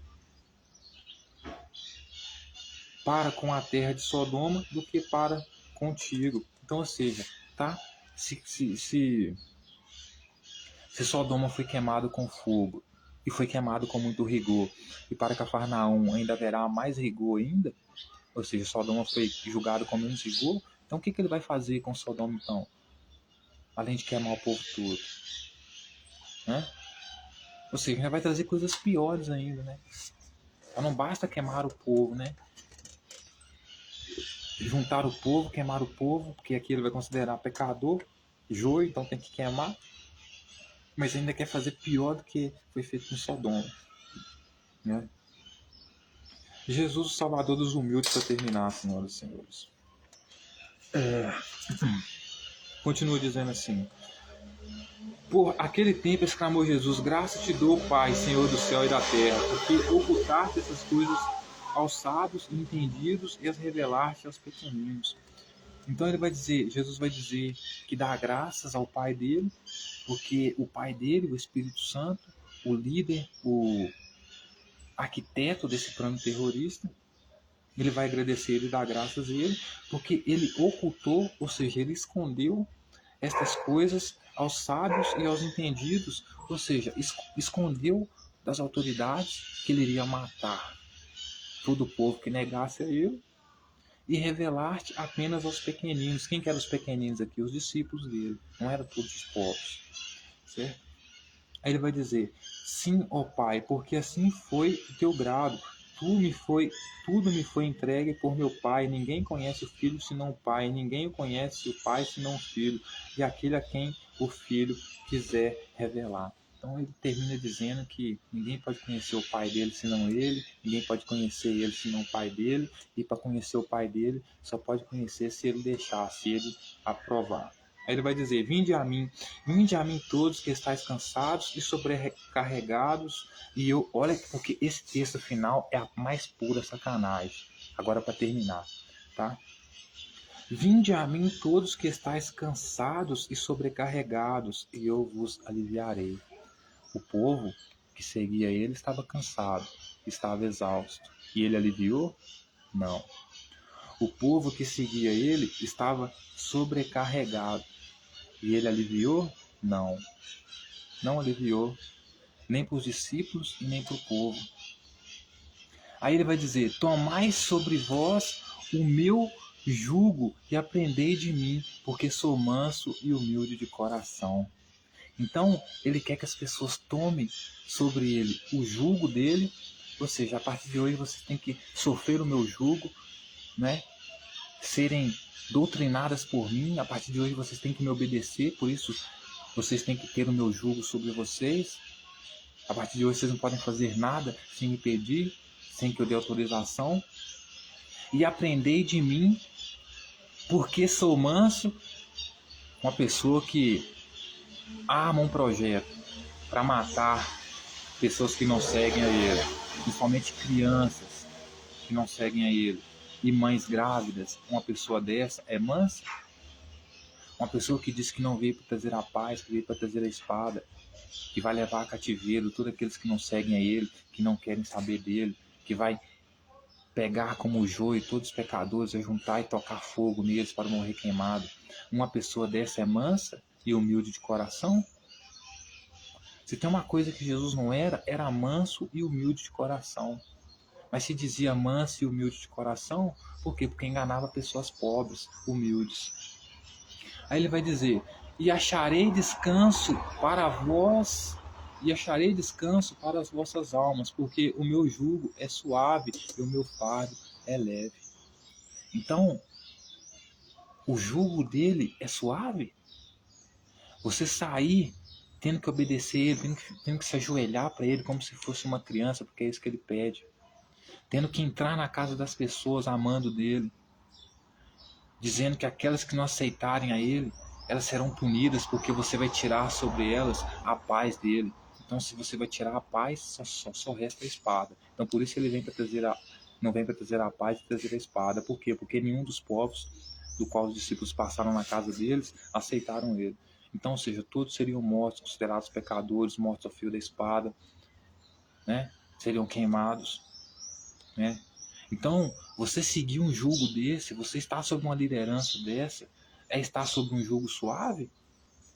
Você tem que fazer todas essas coisas que ele fez, que ele mandou, ou seja, ser preso por causa dele, se entrega às autoridades por causa dele, como aconteceu com João, como aconteceu com Pedro, ser morto da forma mais, né, terrível possível, certo? Ter que ficar 40 dias sem comer e beber por causa dele.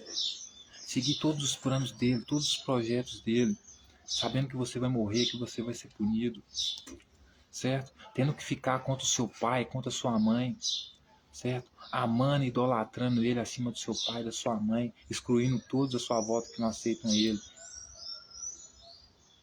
Isso é um fardo leve? Então o fardo, seguir ele é o fardo mais pesado do mundo. Ser como ele é o fardo mais pesado do mundo. Seguir o jugo dele, estar sobre o jugo dele é o fardo mais pesado do mundo. Porque se você discorda dele, ele já te mata. Certo? Se você discorda do Pai dele, o Espírito Santo, você já é condenado ao inferno. Porque não tem perdão para você. Certo? Se você não aceita ele como rei, você já é punido por isso. Certo? Então, você está numa circunstância dessa, é carregar um fardo leve? Creio que não.